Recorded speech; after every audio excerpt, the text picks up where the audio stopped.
Hi, I'm going to show you how to pin the dart. Now this method is completely foolproof and will provide you with perfect darts every time. So you start just by pinning the tip just to show where that is, and literally I'm just taking the barest amount of fabric at that point, just enough just to show where the tip is. Now when the reason I'm doing this on a scrap of fabric is because when I first did it, I actually had the fabric out of camera. So I'm doing it again, but this is just to show you how it is. And then the next video will actually be sewing the dart. But here it is. So you take it from one side, exactly one side, to the other. I've done the closest point to the lines there. And you do the same all the way down, right across from one side to the other. It doesn't matter if it bunches because that's exactly what you want it to do. My pins aren't quite long enough, so it helps to do that. And then again on the other side, trying to get them lined up as best as possible. And then the final one I'll just put on the end here. There we go. Now the next stage is to bunch up the fabric with the pins going directly through the fabric like that from one side to the other. Okay, so you can see that there. And now I'm just going to turn this so it's easier from the other side. Now I'm going to go from that point, and I'm going to take the pin and just pop it through the edge of the dart like that, and do that all the way down. Hopefully my hands aren't in the way. And there it is, and that one is literally just to show where the tip is, so it doesn't really matter, it's just pointing to that point. And there you have the dart pinned up, and as you can see it's exactly the same. You can see where they're coming out from that side of the dart through there, and that's a perfect pinned dart ready for you to sew. Hi, I'm just about to sew my front dart on this particular pattern, and as you can see there it is pinned up so that I'm ready, and I've got a line, it's just very faint there, where I will be sewing on that dart. Now I'm using a Bonina machine, and this is the 1C foot. It's a 9mm width open sole foot, so it's for basically zigzag and any other normal stitching. So I'm going to line it up with the centre of, let me just pull that out a bit. There we go. Oh, there we go. I'm lining that up with the line and the centre of the foot, and then pop the needle in and off we go. Now I don't like sewing over my pins, so I will sew up to them but not over them. I've done it many times where I've just sewn over them, and more often than not they'll just slip past the pin, but on the odd occasions I've broken my needle or I've blunted my needle, so I've stopped doing that now. And if you pin them sideways like this anyway, you can get right up to the pin and then just take it out when you are there. Now I'm just near the point, and when I get to the edge I'm just going to stop right on the edge of the fabric. There we go. I've just turned the fabric and I'm going to stitch a couple of stitches right on the edge of that fold. And then I'll do a back stitch just for a couple of stitches, and then I'll cut my thread.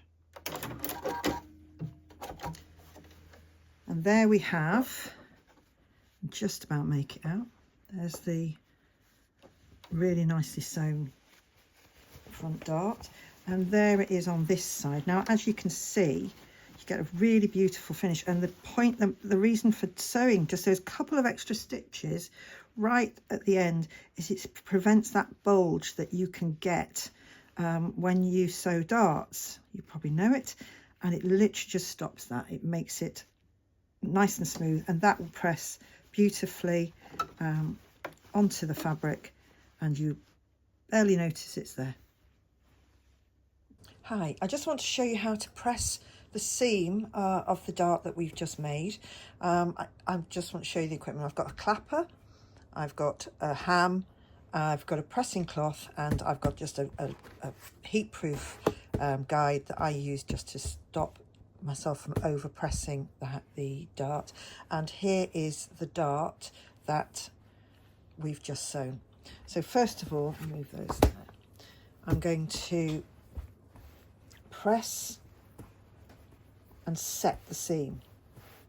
So I'm going to use my steam iron, and I'm going to just press up to, but not over the point. So about 1 centimetre away from the point. You don't want to press on the point or beyond the point. That's just to set those stitches, and it sets them really nicely. I can use the clapper, again, not pressing right up to the point, and that holds the heat into that press so that you get a nice sharp crease on that dart there. Let that cool, and then I'm going to open up the fabric just there. I will use the outside, the large end of the ham, and I'm going to use the heat-proof ruler, and I'm just going to pop that underneath, and like I said, it just stops you over pressing and making that leaving the mark on the other side of the thing. And we're going to just press that again, not right up to the point at this point, just going to press that there, so it's pressing it flat. Use my clapper again just to hold that heat in, and again making sure that it's nice and crisp. Okay, and there we are, and we let that cool down. Now I need to turn this around because I'm now going to start to press the tip, and I'm using the small end of the ham, and I'm just going to take the steam iron, and I'm just going to give it a little steam, and then I'm just going to press that over just on that tip. I don't need to do the other part because I've already done that. I'm just doing the tip, and that again will help just to shape. Leave it to cool. It doesn't need very much of a press. And then the final side, we're going to now again on the small end of the ham, we're going to this time use the pressing cloth, because you don't want to be pressing directly onto the outside of the fabric. It prevents shine on the fabric. That's where my point is. So again, just a light steam, and I'm just going to go over that dart. The steam allows, and the iron just allows the fabric to ease and get rid of any bulges on there. I won't use the clapper, just let it cool.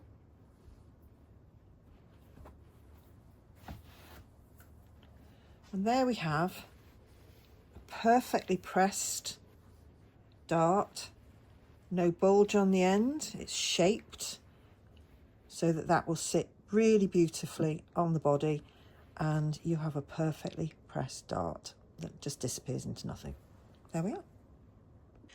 I've placed the two front pieces that I've just sewn the darts onto the dress form, and I wanted to show you how that dart looks now that it's been pressed.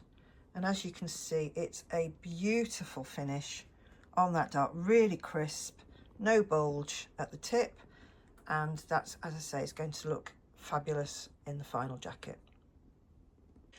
I've placed the two front pieces that I've just sewn the darts onto the dress form, and I wanted to show you how that dart looks now that it's been pressed. And as you can see, it's a beautiful finish on that dart, really crisp, no bulge at the tip, and that's, as I say, it's going to look fabulous in the final jacket. Finish on that dart, really crisp, no bulge at the tip, and that's, as I say, it's going to look fabulous in the final jacket.